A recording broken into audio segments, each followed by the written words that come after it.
Coming up on 5 Minute News.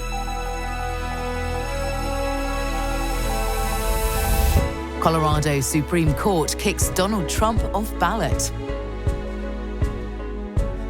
Judge orders the names of Jeffrey Epstein associates to be released. And California approves turning wastewater into drinking water. It's Thursday, December 21. I'm Santa Templeton.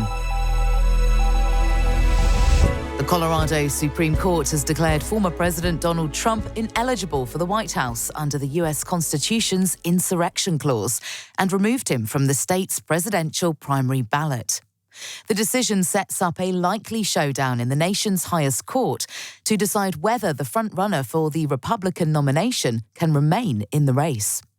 Coming from a court whose justices were all appointed by Democratic governors, the decision marks the first time in history that Section 3 of the 14th Amendment has been used to disqualify a presidential candidate.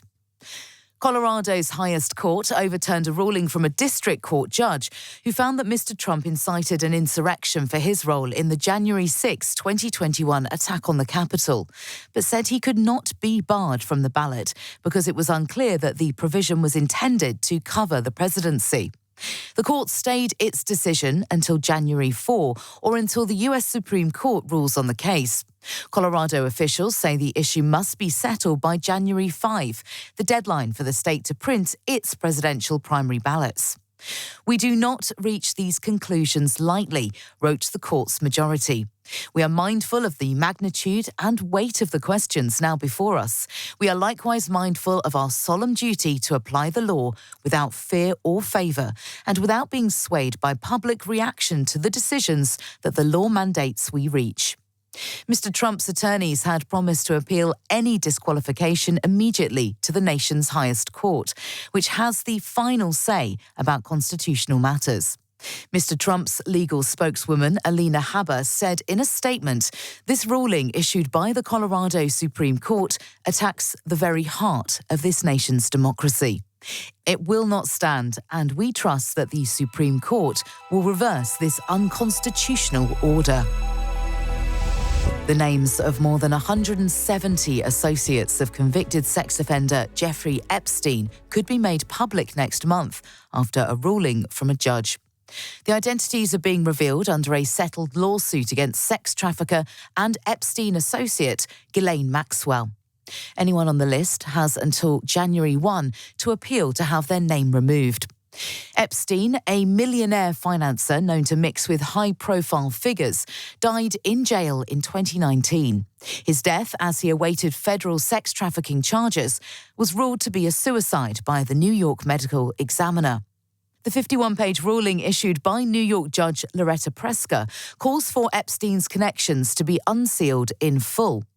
It is the latest filing in the case brought by Virginia Giuffre against Maxwell, a former British socialite who is serving a 20-year prison term for the crimes she committed with Epstein.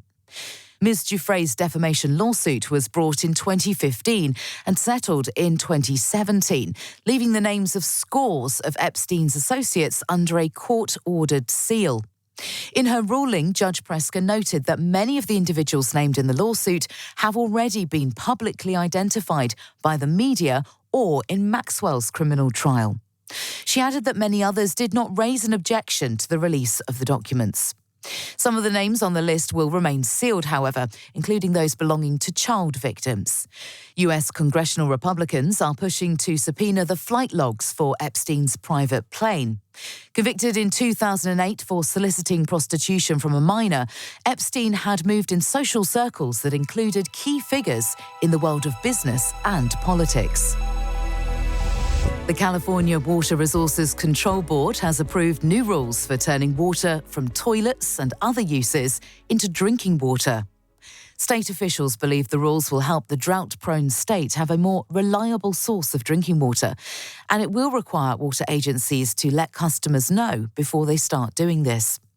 The state has struggled for decades to have a reliable source of drinking water for its more than 39 million residents, with California going through multiple extreme droughts and recently experiencing its driest 3-year period on record. Water is so precious in California, it is important that we use it more than once, said Jennifer West, Managing Director of Water Reuse California, a group advocating for recycled water. California has been using recycled wastewater in other ways for decades. Farmers in the Central Valley, where much of the nation's vegetables, fruits and nuts are grown, use it to water their crops. But it has not been used directly for drinking water before. California's new rules will let water agencies take wastewater, treat it and then put it back into the drinking water system. The rules will require the wastewater to be treated for all pathogens and viruses, even if the pathogens and viruses are not in the wastewater. In fact, the treatment is so stringent, it removes all the minerals that make fresh drinking water taste good, meaning they have to be added back in at the end of the process. 5 Minute News is an Evergreen podcast covering politics, inequality, health and climate, delivering independent, unbiased and essential world news daily.